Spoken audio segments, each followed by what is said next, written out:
да се одржуваат предавања во текот на Великденскиот пост, а при тоа да не се зборни ни малку за него не личи.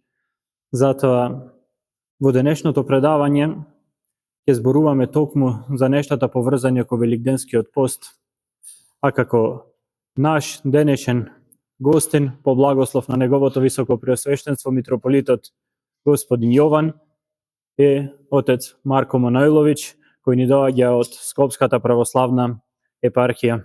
Почитуван владико, почитувани браќа и сестри, почитуван отеце наш и брате сослужителу, дозволете ми најнапред да ви го представам кој е отец Марко Манојлович. Отецот е роден на 17.6.1986 година во соседна Србија во Алексинец, а во 2015 година е ракоположен за свештеник. Сега е парох при храмот Свети Јован Крстител во населба Капиштец во Скопје и е татко на 4 златни дечиња и сопруг на неговата сопруга Милка, која исто така ни е вероучител и е теолог на нашата православна црква.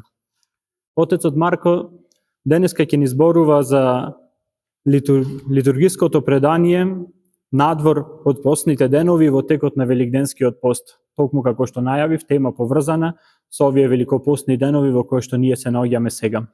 А јас да не должам многу, ќе му препуштам на отецот, тој да не наслади малце со оваа духовна ризница на нашата света православна црква. Оче, повелете.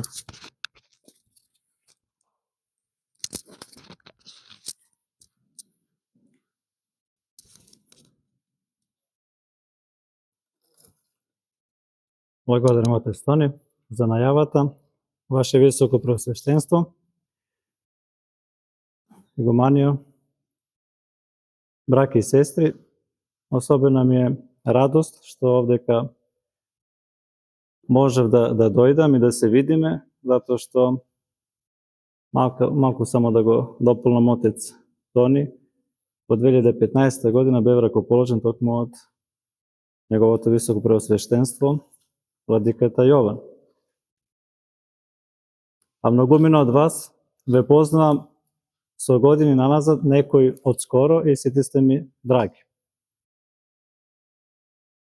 Кога требаше да се востанови на која тема да кажам некој збор, не се ни сетив дека тоа ќе биде токму на празникот на светиот архиепископ Солунски Григори Палама. И како што знаеме, нема ништо поприродно отколку да кога се зборува за еден архиепископ, да се зборува и за литургија. Самиот архиепископ Григори Палама во својата прва беседа кога стапнал да биде архиепископ, ја почнал со една беседа колку е важно да се направи и да се гради мир во светот. И таму се наведува дека сите сме од еден ист Господ. Сите луѓе. Па уште поблиску, ние што сме христијани, дека сме браќа и сестри, уште поблиску духовно. И со тоа го има покажано кој е неговиот пат или неговата програма како еден архиерей. А од каде потекнува тоа? Значи да се осврнува светиот Григори Палама, да се гради мир во светот. Па да се сетиме само првата прозба, првата молба која што ја бараме на литургија, во мир на Господа да се помолиме. Уште многу порано векови, Свети Василий Велики има кажано дека извор за нашиот христијански живот и за нашето богословие дури, тој вели дека е еден од нив е Светото писмо и литургија. Значи, литургија е многу важна тајна, тајна над тајните. И доколку би требало да се зборува, значи, за литургија, јас тоа некако го доживам вака, или за црквата. Како некои луѓе што треба да патуваат по море, од една тачка, од едно пристаниште до крајна цел. И тие знаат од каде што тргнуваат, знаат каде треба да дојдат. и тие патуваат можеби и со месец и поминуваат најразлични нешта на тој брод, можеби и бури, можеби некој време немале ниту да јадат. Но, меѓутоа, тие знаат кој им е кормиларот, кој ги води на тој брод. И тие најдобро знаат да го објаснат животот на тоа патување на тој брод. Се разбира дека црквата многу пати се нарекува кораб на спасението, дека ние знаеме кој е нашиот кормилар, дека тоа е нашиот Господ Исус Христос и дека никој не може подобро да ја разбере литургијата и црквата од оние што живеат во неа. Меѓутоа, некогаш е многу тешко и да се искаже за такви тајни и постојат многу толкувачи на светата литургија од светите оци што се многу, многу важни за нас. Да го спомнем само Свети Герман Цариградски, 7-8 век, потоа Симеон Солунски, потоа Свети Григори Палама, кој што има прекрасни беседи од неговото време до сега се, сочувани. Сите се, речиси, литургиски беседи. Но, доколку некој сака да се занимава со литургија, настанокот, историскиот, настанок и богословието, јас би му препорачал неизоставно да ги прочита 4 книги од светиот, драг наш владиката блажено почившиот Атанасиј Евтич, кои што се нарекуваат Нова Пасха. Во тие 4 книги, четворотомно издание, владиката блажено почившиот Атанасиј Евтич ги има изложено и поредокот на сите литурги кои што сега се служат, па и некои од постарите литурги. И во неколку книги има изложени и текстови за толкување на ова литургија, така што ово нека биде една насока каде што би можеле да бараме за литургија многу повеќе богословски и историски. Кога веќе зборуваме за литургиско предание, многу пати луѓето мислат дека нешто што го наследиле од своите родители или од своите претходници, дека тоа е сигурно нешто што е црковно и дека тоа е сигурно нешто што е литургиско. Меѓутоа, многу пати се случува дека постои човечко предание, постои црковно предание. И многу пати тие две преданија не се мешат, многу пати тие се спротивни едно на друго. Во ова време сега во кое што живееме, последниве 10-20 години, гледаме дека луѓето полека се пак жедни и сакаат да се вратат на тоа литургиско предание. Да не биде како што може многу пати да се слушне, и јас сакав овдека денес нешто од мојот парохиски живот кој што го видов како свештеник да го изнесам. Не толку богословски како што ве насочив дека може да се тражи, да се бара кај владиката Атанасиј овие 4 книги, туку нешто што е секојдневно и што луѓето го мислат дека е црковно, а не е црковно. И која е разликата кога одиме во црква, кога е постот, а кога не е постот.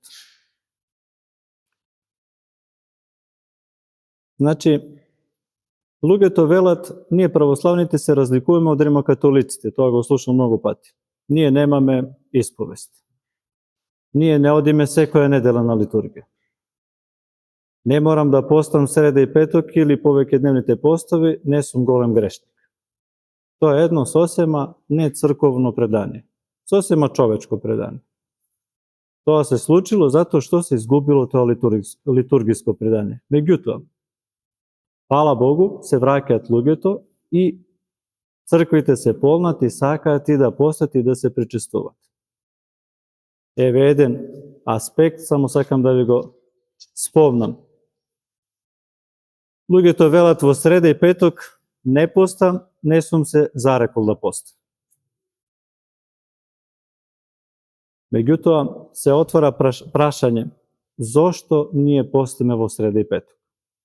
Кога ќе дознаеме зошто постиме во среда и петок, тогаш перцепцијата е поразлична.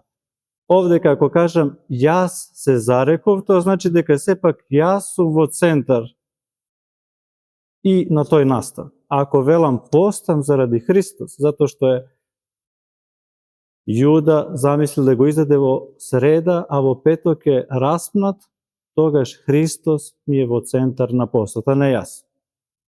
Еве уште една банална работа која што многу пати може да се види, кога луѓето доаѓаат во црква и некој од нив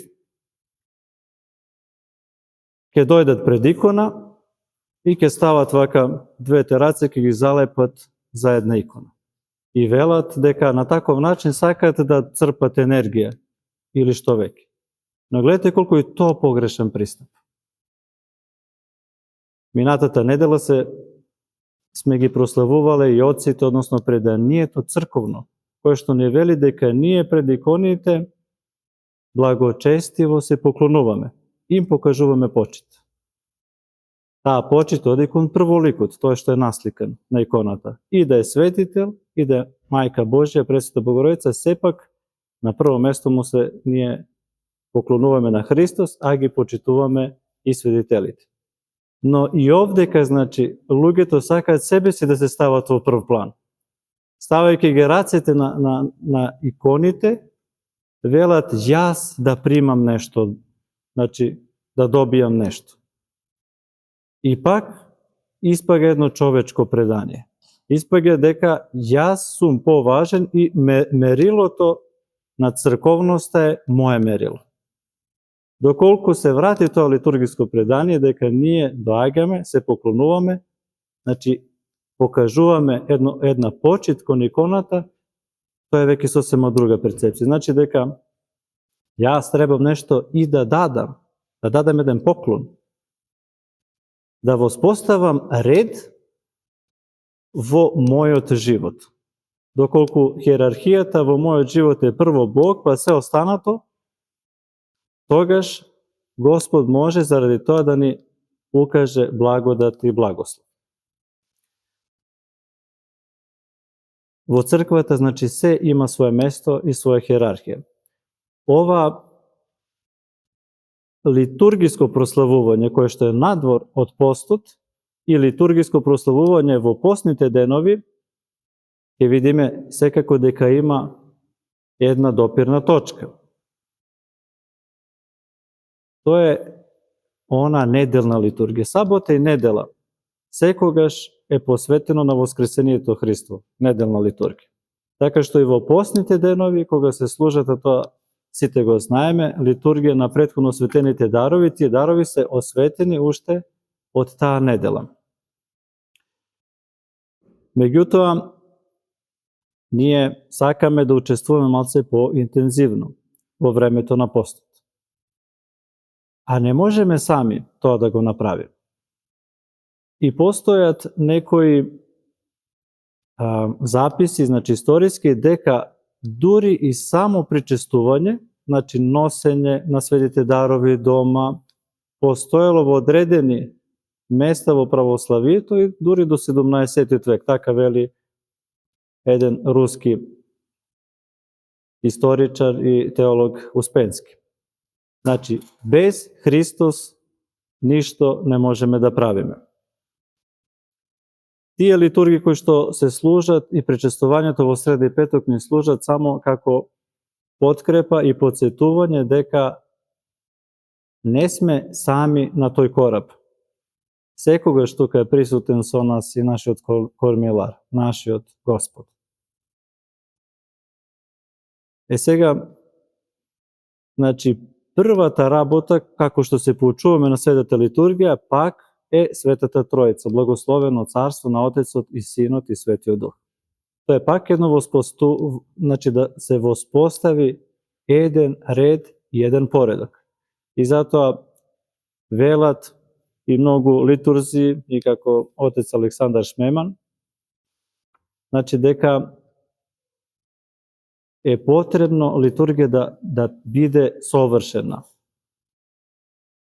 каков што е нашиот живот, он се пројавува на една литургија.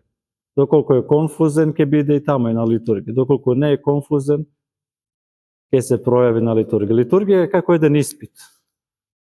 Значи, сето она што е добро, ќе се покаже. А Господ ќе награди доколку имаме труд и имаме благолепие.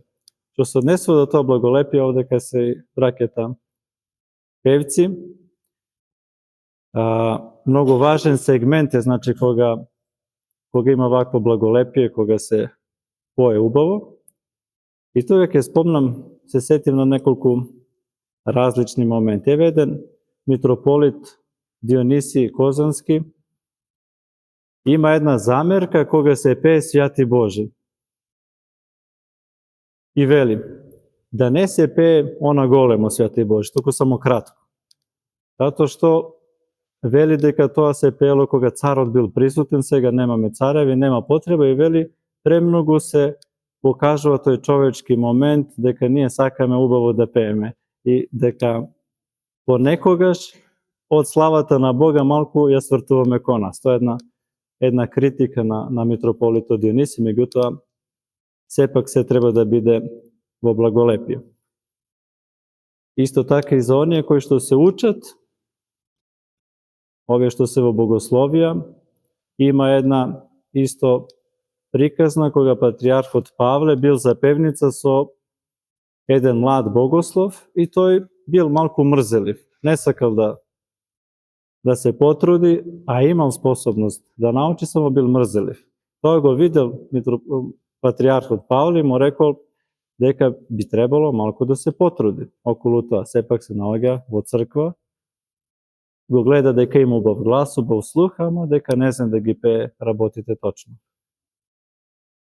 Младиот богослов му одговорил, секоја птица пее со свој глас, сакајќи себе си да се оправда, а патриархот Павле му одговорил дека тоа е возможно, меѓутоа во шума, а во црква се мора да има свој поредок и ред. Уште еден сегмент кој што исто може да биде за сите оние кои што доаѓаат и пеат за певница, Светиот Паисий Светогорец има кажано дека многу пати има слушнато перфектни певци, оние што не грешат никогаш, интонативно, кои што пеат навистина школски убаво. Меѓутоа, вели дека му е помило кога ќе слушне некој да сгреши, ама да осети дека е молитвено, отколку оние кои што во црквата сака да направат еден театар. Или како што пак владиката Атанаси има критикувано дека во црквата не треба да постои еден концерт, една миланска скала, туку да биде се молитвено, да знаеме пред кого пееме и пред кого се наоѓаме. Што се однесува до причестувањето на литургија, сега во овие денови се спремаме на вистина, секој од нас се труди и знае дека нашиот Бог е извор на секој добро. Бог сака сите луѓе да се спасат и секој почеток, секоја средина и секој крај на нешто што сакаме да биде добро и полезно и за нас самите и за луѓето околу нас, мора да биде заквасено, значи, со Божјата благодат. Но исто така, еве како парохијски свештеник, имам слушнато многу пати дека јас сум испустил 7 дена и сега сум достоен и тоа ми следува да се причестам. На такво едно однесување секогаш свештениците реагираат и благо ги поучуваме луѓето дека не постои нешто што можеме да направиме, а да тоа може да го купи, да ја купи таа благодат и светата причест. Или како што вели светиот апостол Павле, ние сме должни да правиме како Божи слуги она што е Бог ни заповедал да го правиме. Тоа значи дека ние покажуваме само една добра волја. Покажуваме дека насушниот леб ни е поважен од овој секојдневниот леб. јаделе ние повеќе или помалку, секој од нас доаѓа до вратата на смрт. Меѓутоа, доколку не се напојуваме, не ја пиеме она чаша за која што уште пророкот Давид прозрел, видел и рекол: со што ќе му заблагодарам на Господа? Чашата на спасението ќе ја примам. Името Господово ќе го повикам восред тебе Ерусалиме, тамо е Јерусалимскиот храм. Значи нема ништо поважно, ништо посвето и затоа не можеме да го заработиме тоа. Можеме само со еден свештен трепет да бидеме реалисти. На тоа значи дека сета слава му припаѓа на Бога, ние да бидеме свесни дека со крштевањето сме станали дечиња Божи. Еден сведител од 7. век вели, Свети Јован Милостив, не постои ништо поважно, подостоинствено, тој го нарекува дури и духовна аристократија од православните христијани, значи од христијаните. Не постои такво звание кое што ќе добиеме, или таква титула, тоа пак го велам, за да постои некоја хиерархија во нашите души, во нашите срца, да знаеме дека да се биде христијанин е нешто најголемо. Се е потребно и да работиме, и да се школуваме, и да постигнеме, меѓутоа не треба да се изостави оно што е најважно. Затоа постиме. Постот е десеток од една цела година. Постот е оно што е најдобро, првина, што би се кажало. Кога порано во Стариот Завет му посветувале на Бога првина. Тоа значи не само оно што прво ќе роди, туку оно што е најдобро, најубаво, најздраво. Така ние се трудиме овој десеток да не биде најздрав, најубав, да му биде, со други зборови, мил на Бога. А се сетиме, кога сме биле малечки или они кои што имат деца, како тие сакаат да им угодат на своите родители. Па трчат, било што да направат, нешто малку, само да измамат еден осмев на лицето на своите родители. Така и ние, со овој десеток на една година и првина, треба да се потрудиме да му биде мило на нашиот Бог тоа што го правим. Не да не биде мачење. Некој ќе рече, многу се долги службите во црквата. Или ќе најде некоја друга замерка, особено во постните денови. Исто, нешто што може да се слушне, ние не правиме големи поклони. Па кога ќе дојде некој прв пат во текот на 40-ници и ќе види дека се прават големи поклони, постоje две можности, да се соблазни многу или да рече што е ова. Ние секогаш треба да бидеме во ова втора категорија, доколку нешто не сме го искусиле. А секој од нас се наоѓа, да кажем, во различен клас, во различен разред. Не сме, значи, иако сме во исто школо духовно и лечилиште, сепак секој напредува по својот темпо, како што е отворен и како што Господ му дава. Меѓутоа, секогаш треба да бидеме отворени, не да се соблазнуваме, туку да велиме, а што е ова? Ова не сум го видел, ова не сум го знаел, и да прашаме некој покрај нас, да му се молиме на Бога да ни открие и така да напредуваме. Големи метании се исто еден многу голем дар од Бога, затоа што ние покажуваме дека целиот човек треба да учествува во тој принос на Бога, кој што му го принесуваме. Душата преку молитвата. Меѓутоа, како телото ќе учествува? Така што ќе постиме во ред. Али, кога правиме големи метани, ние исповедаме уште нешто, а тоа е, некој ќе рече, нашата грешност, паднатост, така и тоа се подразбира, меѓутоа можеме да речеме дека ние сме смртни. Еден ден пред нас ќе дојде гроб. Меѓутоа, доколку сме Христови, доколку се причестуваме, ќе станеме. Тоа е воскресение, анастасија, станување од мртвите. И затоа на Првиот Вселенски собор има еден канон кој што вели, мислам дека е последен, 20-ти, кој што вели дека во недела и сабота никогаш не се коленичи. Зошто? Затоа што го прославуваме воскресението Христо. Така е и надвор од постните денови, така и за време на постот. Од понеделник до петок правиме метани. Сабота и недела не. Еве зошто, јас го разбирам тој и вака. Може некој да претера, па да каже мојата грешност. И тоа да премине во некое како фалење. Јас сум грешен и да премине во нешто што не треба. Тогаш доаѓа сабота и недела и не подсетува пак, не враќа дека не сме ние во прв план. Па добро, иако е некој грешен, ќе се исповеди, ќе се исправи.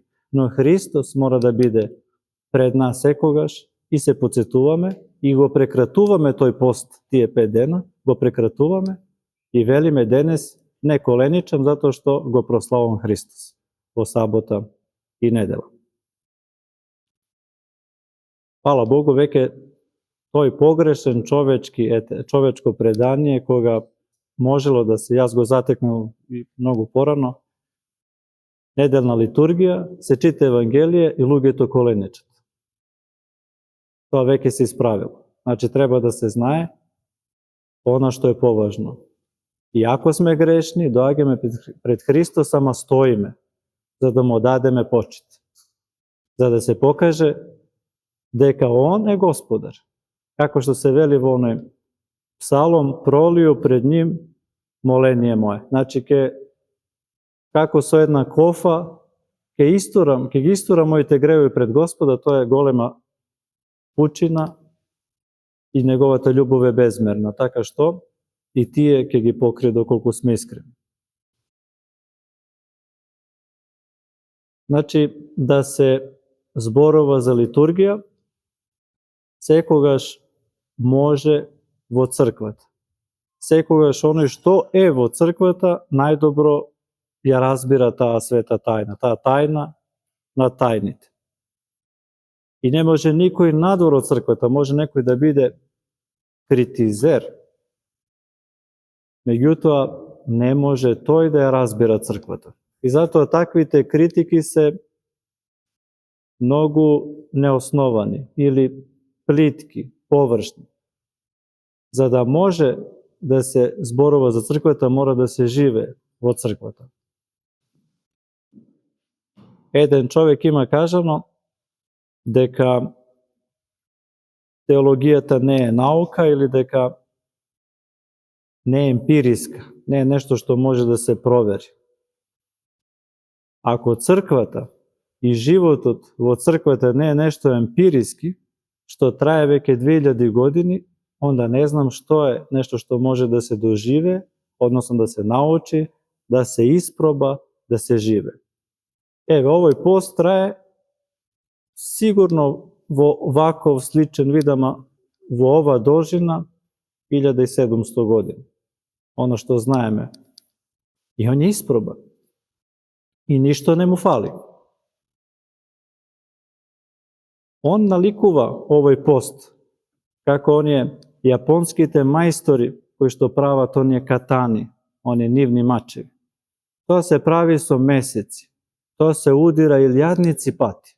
Се загрева, се удира, се исправа, се остри. За да биде што подобар таков меч, поцврст, поостар, тој мора со месеци, можеби и година, година и пол да се прави. Со сати и со сати.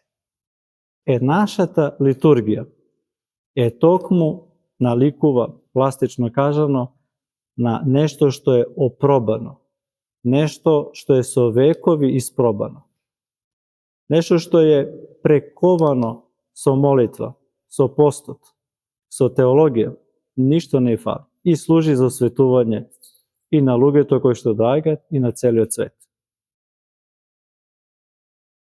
Ние христијаните сме загледани во Царството Божие. И многу е важно за нас секогаш да се подсетуваме дека сето она што нема да влезе во Царството Божие не е толку важно. Веднаш тука подразбираме дека гревот нема да влезе во Царството Божие, дека тој не е природен, дека тој е како прав кој што се задржал на нашата халина и што треба да го отресе. Но и сите други моменти кои што ни прават некогаш да сме сметени, да не знаеме што ќе се случи, треба да се подсетиме на молитвата Отче наш, нека биде волјата Твоја. А тоа значи пак една отвореност, загледаност во Царството Божие. Отец Александар Шмеман има кажано дека црквата го објавува тоа царство, а дека ние христијаните сме, да не кажам должни, меѓутоа ако живееме црковно, токму тоа царство да го одсејот на тоа царство да го пренесуваме во овој свет. Па така ќе испадне, како што многу пати сме слушнале, некој постава прашање што има во таа црква, зошто одиш секоја недела, дојди и види. Познати зборови од Филип кон Натанаел. И многу пати тоа се случува. Значи, ние сме сведоци на Христовото воскресение, ние сме оние кои што се загледани во Царството Божие, сакаме сите да се спасат. Денеска, во ова недела, значи се зборува и за таа несоздадена благодат, која што единствено во црквата се добива. Таму е совршенство. И Сабајлево, еве, од нашите пријатели, нивното дете, после литургија, на мајка има кажано, кога му донела да јаде пита со раз, мамо, ме просвети со, умот ми го просвети со пита. Тоа е детски кажано, али значи еден дар кој што се дава на едно дете, па знае да го вреднува. Така ние требаме да бидеме дечиња Божии кои што знаеме да го вреднуваме дарот Божи. А тоа е воплотувањето Христо. Господ станал еден од нас, станал човек. За сите нас да не придобие во Царството Божие. Кај свети Софрони Есешки, на едно место, тој го дообјаснува оној момент кога му се јавил Господ на светиот Силоан Атонски. И знаеме дека Силоан Атонски му се молел на Бога за целото човештво. И дека стигнал до една точка, би рекле, едно очајание. Меѓутоа Бог му се јавил и му рекол, зошто така плачеш? Зарем не знаш дека јас ке му судам на светот?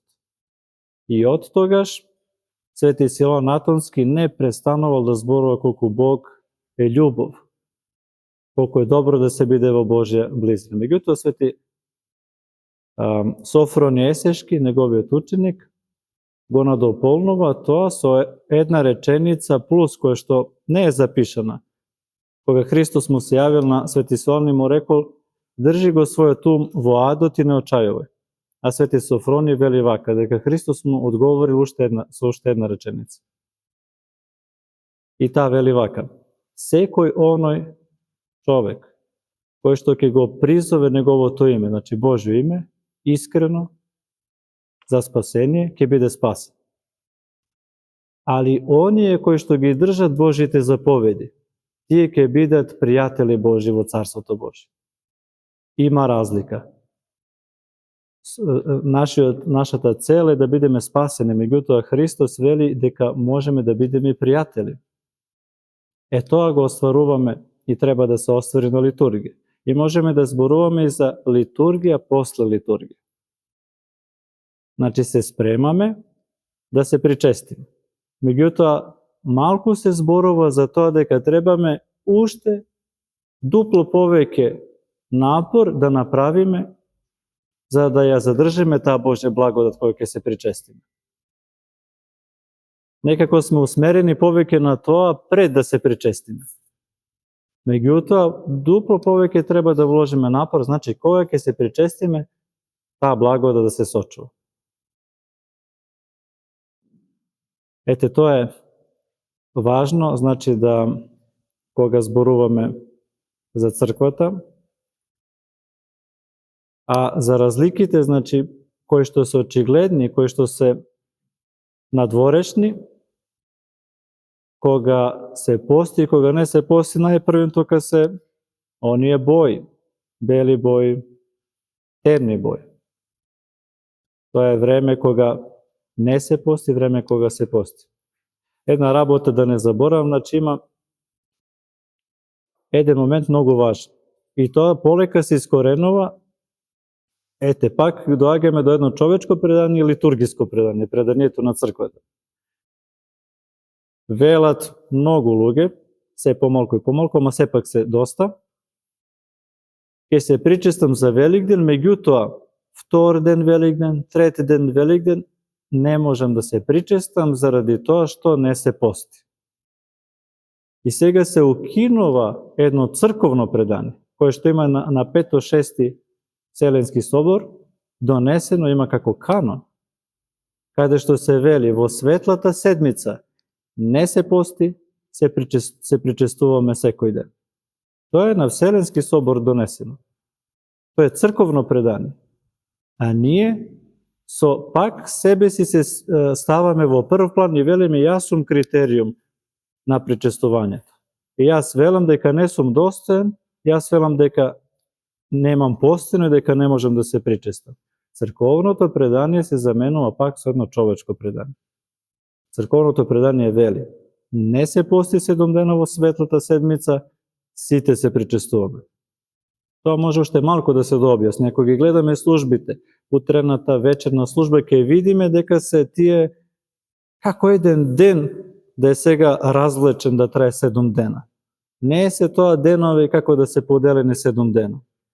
Се пеат истите служби, се пеат воскресни служби. 7 дена се пее едно исто. Како еден ден да сме сакале да го продолжиме. Да кажеме времето веќе не трае исто, како што велиме, до Христос, после Христос. Така велиме и овдека.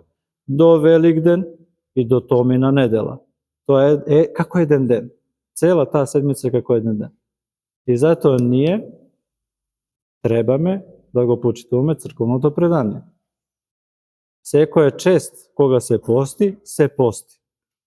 Али оците рекле дека 7 дена не постиме, а се причестуваме. Истата работа ги имаме, значи, и од Божик до Богојавление. Па некои луѓе пак велат кога не се пости, не можам да се причестам. Али тука имаме уште еден момент.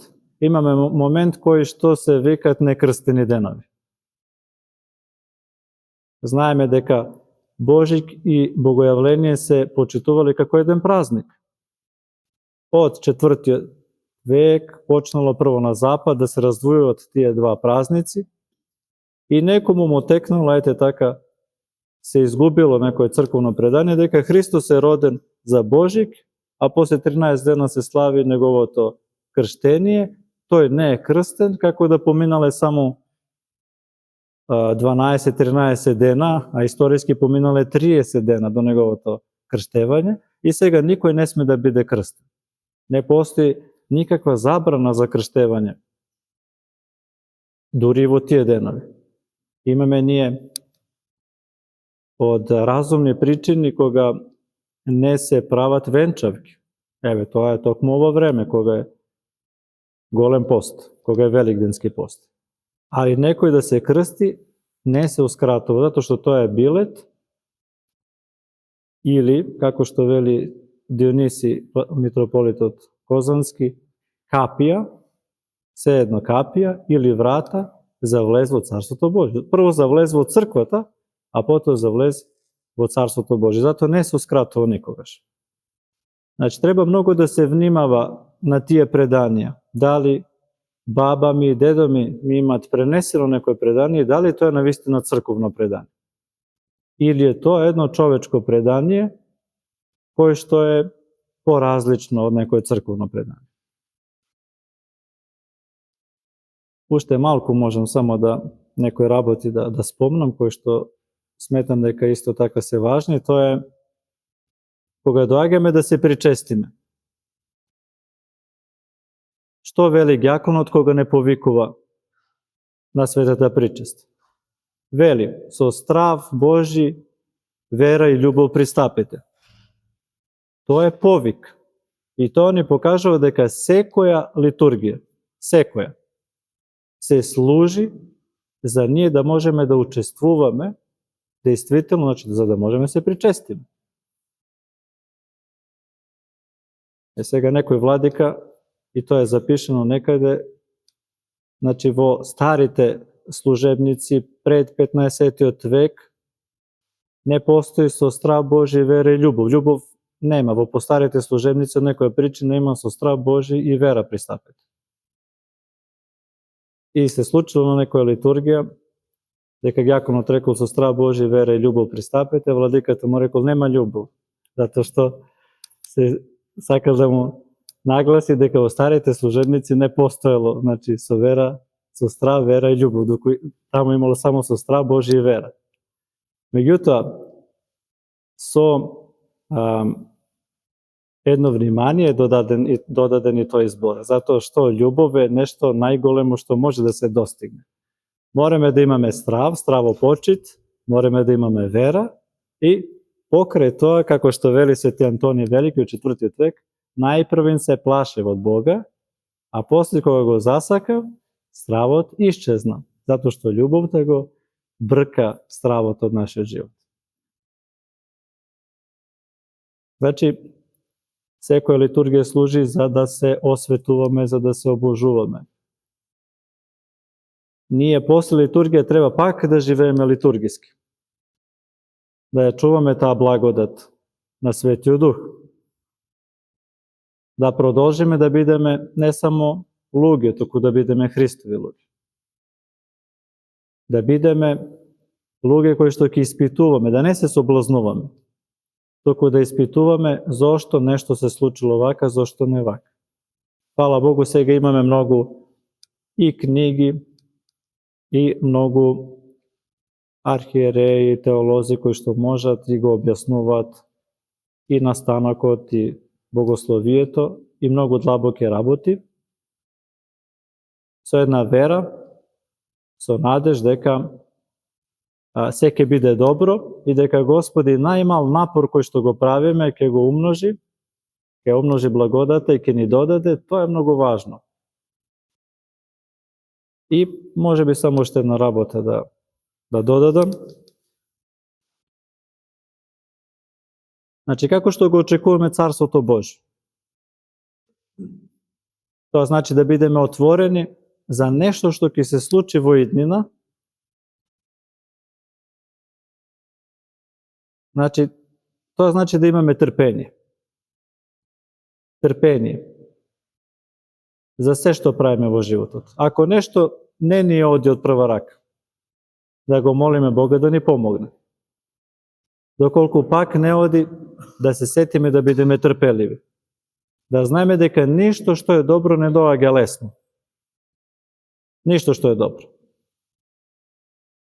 Во денешново време, знаеме, некој сака да биде доктор, да специализира, па тоа треба години и години да помине преку 30 години, 30-35 за да заврши специализација.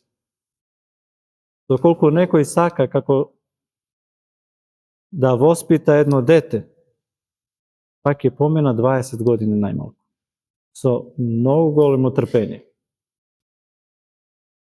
А Бог има трпение за секој од нас. И не чека. И ќе пронајде најдобар начин кога ние сме најотворени. Кај некого тоа ќе биде нешто што ќе биде лошо, болно. Тогаш Господ ќе го причека таму и тогаш ќе му се отворат очите дека Бог е тук.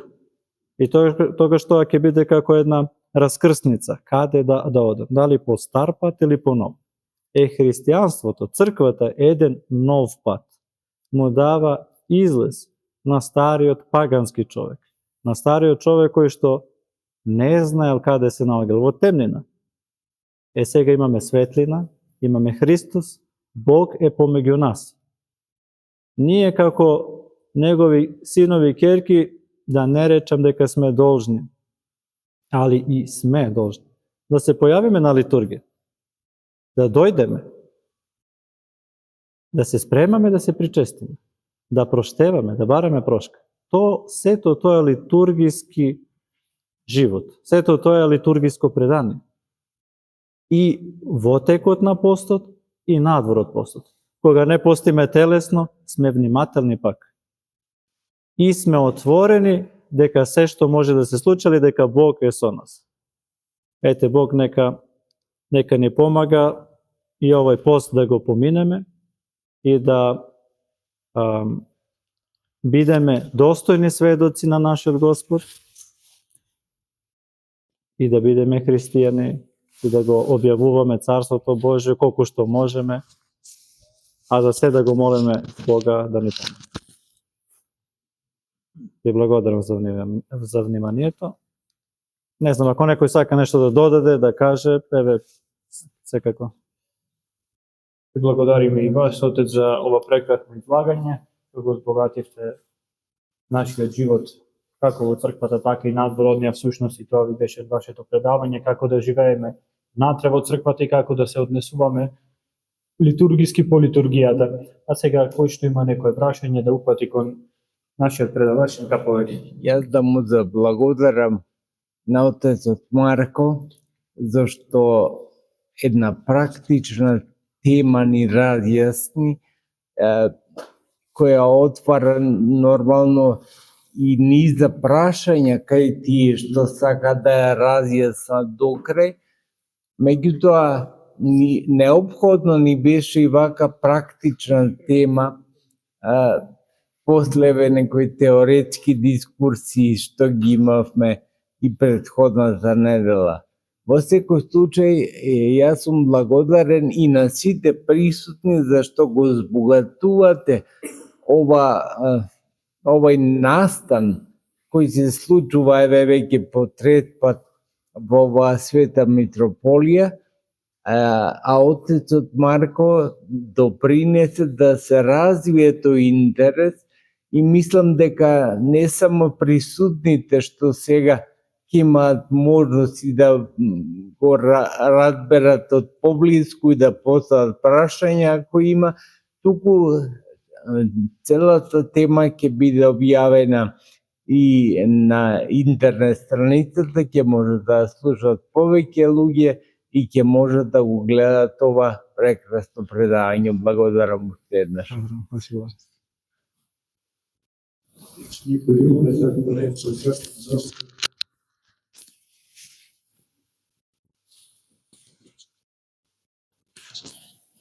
Тебе ќе да ви заблагодарам за вашето присуство, се надеваме дека со ова предавање уште повеќе ќе навлеземе во нашата вера Христова, а сакам исто така да го најавам и след за наредната недела, вклучен не за повеќето од нас на сите ја знаеме, таа е доктор Распазија Софијанова, нашата Сули, нашиот доктор педијатар, кој што ќе ни зборува за една тема црковна од нејзина гледна точка, како Бог делува врз разумот на луѓето.